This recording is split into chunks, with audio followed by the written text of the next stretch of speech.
NEET exam June gi tang kun ga ma thoi da pang thuk la ni hai bagi khoi gi amuk nong na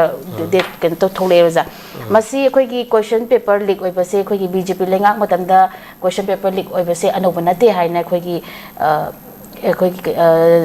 MPCC gi General Secretary in charge popular na phongdorak lewa masi khoi question leak se ha khoi gi phangmo tam da khoi gi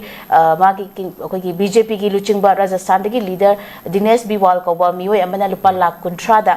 khoi gi NEET ki exam gi question je leiraga exam thagadaba mahairu sing da lupa lakh amamam da lakh da yon ki haibagi wafam da masu chena phada na khoi gi CBI na hꯧzik फारगा लेरी ओजा मसिगी समतक लाक्चनिंग जे खोगी question leak ओइबगी Matang जसु खोगी छात्र मसु मथंदा खोगी suicide तोरगा सिकिबगी वाफम गवादा हौजिक लेरी बने ओजा then हौजिक लाइबजे अंगांग खोगी छात्र सिंगी career सिदा सोने question paper Maggi दे 3 दा तौकिबा exam से अमु हन रिन्यू तोरगा हौजिक पांगथोकदोरिबा एग्जाम से छात्र सिंगी करियर ममा पाइबो सिंग लेइबा लेइतबा तौदुना मयाम से लोइना होनरिबा ngathani oza masi kamaina yengba ya oza kam oza yo mod phongdu pi oza sini India aise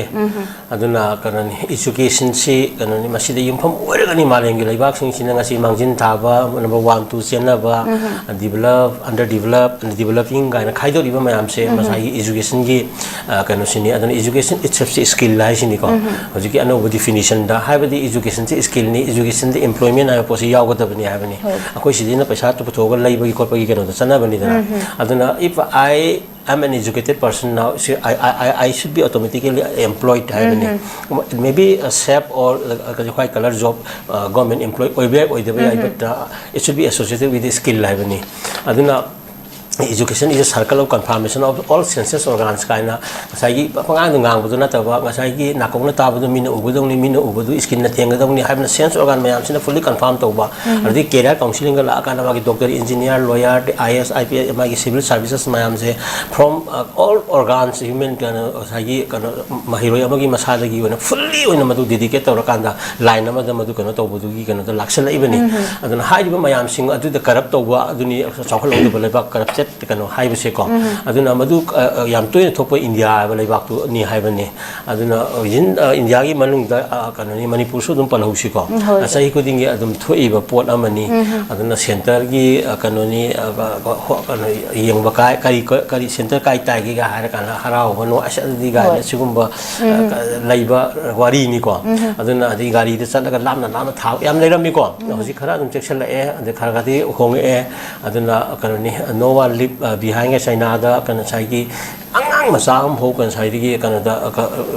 Mahitam, the Lehovia, the Bagika, Kontang, the Aseng, skill Yawa, and education people, Sigi Mayamsi, Yanakanda.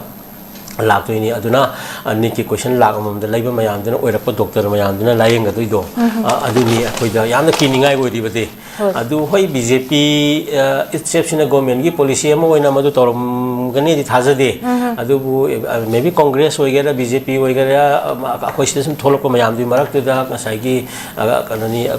sima phattaba mayam si laibani na madu ama oirubagi wani ko adu khwaidagi kana sauba serak ama adum pibam thopani ana khalli Ziki party Benupado ko.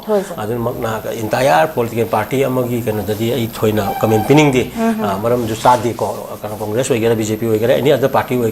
Mido Madu Mari Makongo's inquiry scenery and Lerabanina Manuapena this way tare we talk at television you are PVC justice workani justice Pigadabani education am section of Putagadabani among the educated persons professional careers may Amarak the high Ziki medical line or engineering line to the Sigi Mayam Sing say, I'm the Maruiba Canoni,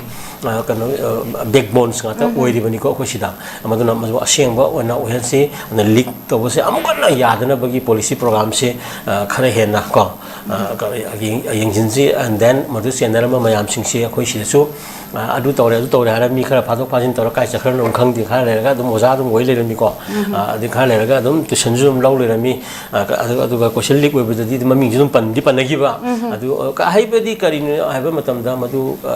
Kale Kaujigini, and then Pashaka Pirayani, have we can on the Leraga di Kunaishi, as I Mangdara can have any. Amaramadunki exam say, after all, Sway Grabum, Lebanina, hanbadudi phare simdi thamge maramdi achauba lak mayam pira kunthra ni phu pira kana laang yon bagi wari du masenga di ni tu hanbadi phare aduga hanbagi mechanism jida ngasai gi hanagi form fill togi ko ki mayam gi phi mayam do adu mangje doira mangjoroi doira adu kai tawdagi haba criteria lai talai ra mayam su thari adi phi gi pesa mayam ma leidna amon ming chandura chaloi dolbra sigi question mayam du gi